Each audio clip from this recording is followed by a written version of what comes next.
Making hard choices. First, at 10 o'clock, pet owners still have questions about the remains of their pets at the Thelma Holford Pet Cemetery. Thank you for joining us tonight at 10 o'clock. I'm Macy Davis.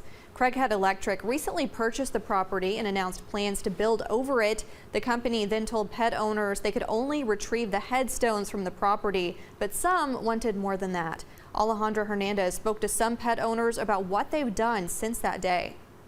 I just think it's an unfortunate thing that happened, and it shouldn't have happened. The decision surrounding the Thelma Holford Pet Cemetery is still on the minds of pet owners like David Cook, whose 4 pets rested there. It could have been handled differently. Last month, Craighead Electric announced it had purchased the land the cemetery is on and plans to develop it. A few weeks later, a meeting was held with many of those pet owners. Cook was there. There were more questions than answers because we didn't really have any clear-cut details from Craighead Electric or the realtor. One question in mind was the remains of those pets.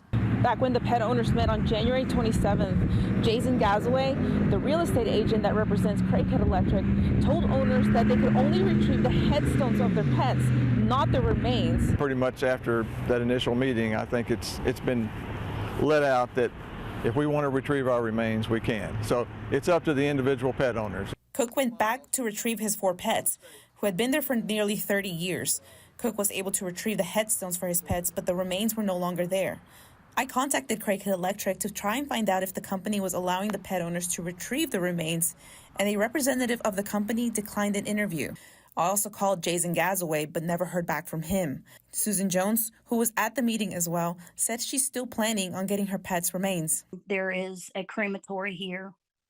I'll have them cremated. I've already been looking at urns to put them in. While Jones and Cook have accepted the fate of the cemetery, they still want other questions answered and plan to hold a meeting soon. We're looking at trying to get our money back. They're also hoping others who come for their pets come peacefully. Don't leave it a mess, because I don't want it to look bad on me or our group. In Jonesboro, Alejandra Hernandez, K8 News.